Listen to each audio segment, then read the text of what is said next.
comes courtesy of Mslynn Hair. They sent over this beautiful 360 lace wig. The texture is water wave and I absolutely think it looks cute on me. The length on it is 18 inches and I decided to teach you guys how to do the elastic band method with this unit. I have received so many requests for the elastic band method. This time I did go ahead and use my mannequin head so I can kind of demo off of my head and show you the difference between like the angles that you put it in, because just because you put the elastic band on doesn't mean it's gonna work. It's the angles, like it's the way that you actually like sew it on, like if you sew it this way versus this way versus this way, that is going to help to actually lay the cap flat on your head, because you really want the cap to be super tight, snug, and flat on your head. So dropping right in that thing, this is the package that the wig comes in. As always, I've done a few videos with this company, so be sure to check those out as well. I have them linked down below. You get the box, you get a brochure, and then you get your wig. Comes in a plastic bag, comes nicely protected. It's a 360 lace wig, and this is what it looks like on initially. I'm just gonna go ahead and check it out, feel it out. The curls are absolutely beautiful. The actual wig fits snug, which is a rarity for 360 lace wigs, but they always fit good with this company.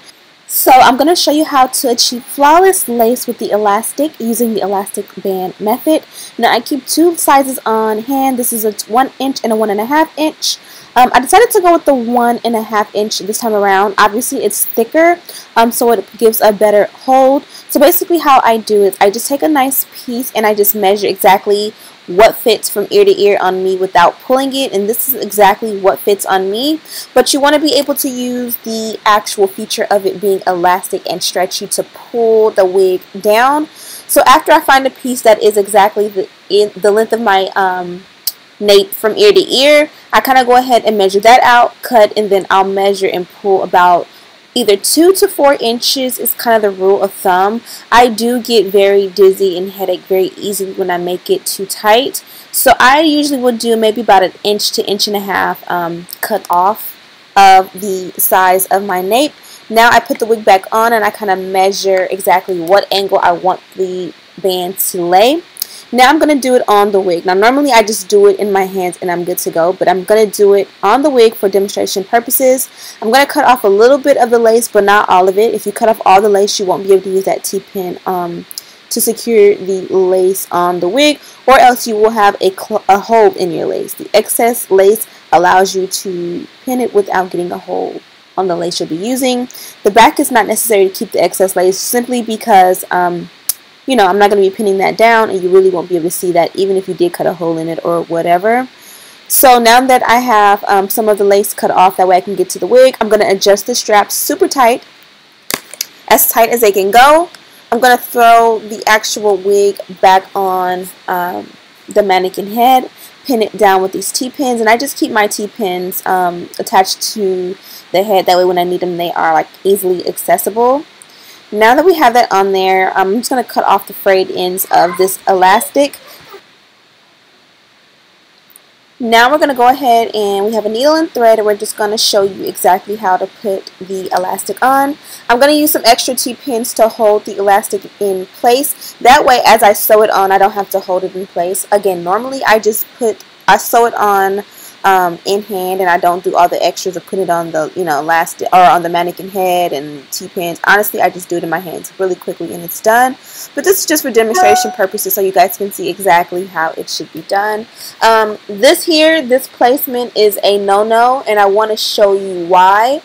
So I went ahead and just stitched kind of decent all the way through, knotted it up, cut it off. I'm going to knot the rest of the thread, and then I'm going to show you how I'm going to take it over, and I'm going to do it the right way. Now you just take it and you just stretch it over, like go around. Make sure that the elastic is not like twisted before you sew, because that's going to be pretty annoying. And this time around, I'm going to do it in front of that comb. On the opposite side, we did it under that comb. The comb kind of is a guide for where to put the elastic, in my opinion. Normally, I will take it out because I have no actual need for it. But if there is a comb in your wig, it kind of can help you to guide you and show you exactly where you want to put it, because it's right where the ear type is going to start, if that makes any sense. So as you can see, now I place with T-pins the elastic on directly in front of that comb, and I'm going to sew it, and you're going to see there's a huge difference in how flat my wig is going to lay, and that is the goal. You don't want to just add elastic and think, oh, I added elastic so it's going to help my wig, because that's not true. If you put the elastic in the wrong position, it's definitely not going to do anything for the sake of giving you that, you know, glueless lace wig appearance without having to put any glue. And this is what the elastic looks like usually when you take it off. And I put the wig on, you can see on the left side, it lays very flat and kind of flush. The right side is very bulky. So obviously that's the side we're going to change, and that was that first side that we did. It's pretty much trial and error. You're just using a needle and thread, and if you put it on and it's too tight, get a bigger piece. You can also cut slits. I don't know if you guys can see on the opposite side, there was a little bit of a slit in the lace, or I'm sorry, the elastic. You cut little slits into the elastic if it's too tight, like one in the center, one on each side, and they'll kind of help alleviate the pressure and make it a little bit bigger until you're able to replace it. But as you can see, I'm going to go ahead and place this one in front of the comb opposed to the side, and they're both going to lay super flush. Now normally I would bring them up a little bit further, closer to the front of the hairline, if I'm not going to do any sideburns. If I'm going to do sideburns, then I'll do it far back like this. That way I can kind of put a little bit of got-to-be glue on the sideburn area, lay it down, and kind of have that flawless sideburn appearance. If I'm not going to be using any sideburns at all, then I will pull this forward. That way that sideburn area will lay flat and flush and not have to be like sticking up, if that makes any sense. But we're pretty much done, and that was super simple. I hope that you know, made sense. We're going to go ahead and continue to style the hair. As you can see right there is where I made that slit, and I'm just kind of showing you, if you make slits like that throughout, if the elastic is too tight, it will definitely help it to not be too tight, because I used to be able to cut like 4 inches off on the elastic, and it would lay super flat, super flawless, and it wouldn't give me a headache.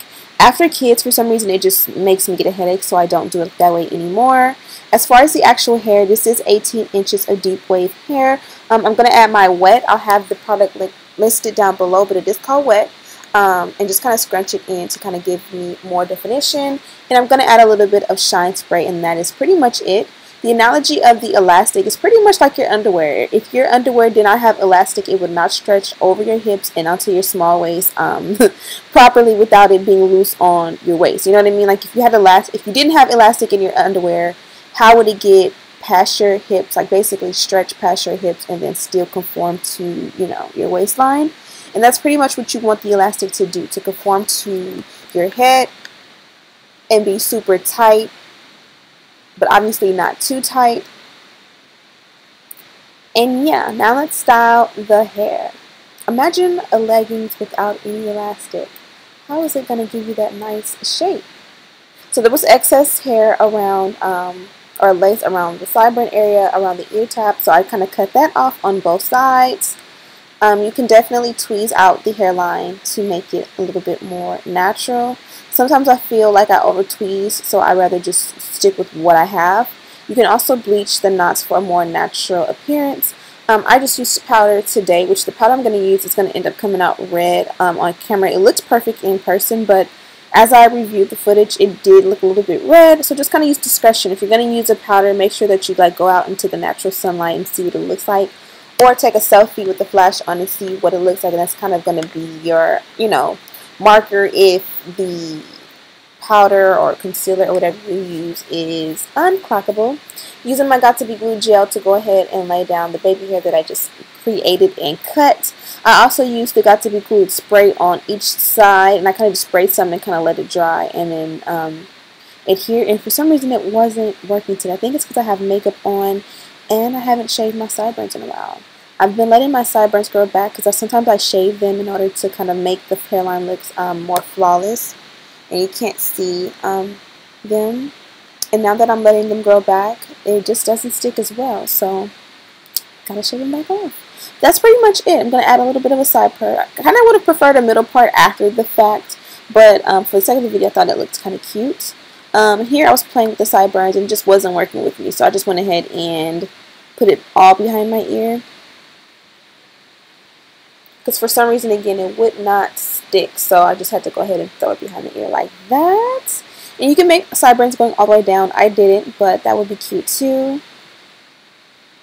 And then just add some powder. Again, I did add a powder that ended up appearing a little bit more red, so be careful to make sure that your powder is flawless. Hope you guys enjoyed this video. I'm going to talk about the hair a little bit more in this process.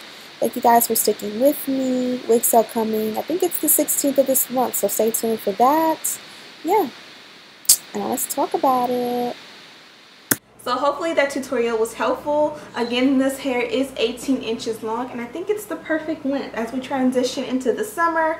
I think it's the perfect length where it's not too long and it's not too heavy, but you're still getting sexy, sassy little look. I decided to do a flip over. I did co-wash the hair before. I showed you guys what it looked like straight out of the box, and then off camera I went ahead to my sink and co-washed it really good, so that way, you know, it can make that natural curl. I did not feel like sideburns today, so I kind of ex-nayed on that. I did a little bit up top, just you know, to frame the hairline, and you can extend that down the sides as well if that's your preference. Also, this wig will look amazing as a middle part. I just was feeling the side part with this length. I think it looks really good. I was planning on like trimming it to like customize it, but this actually is the perfect length, so that way it kind of does that nice flip over and has a little bit of layer. It always gives it a little bit of dimension and layer when it's like that. But then also, like, if I put it back behind my ears and stuff, it won't be too short where it kind of like buckles behind your ear. But yeah, I hope that you guys enjoyed this quick tutorial. Don't forget to check out Mslynn. I have all the information in the description bar. Thank you guys so much for watching. Don't forget to subscribe. Matter of fact, do it right now. Hit that bell button. That way you'll be notified every time I upload a new video. And as always, I'll see you guys in the next one.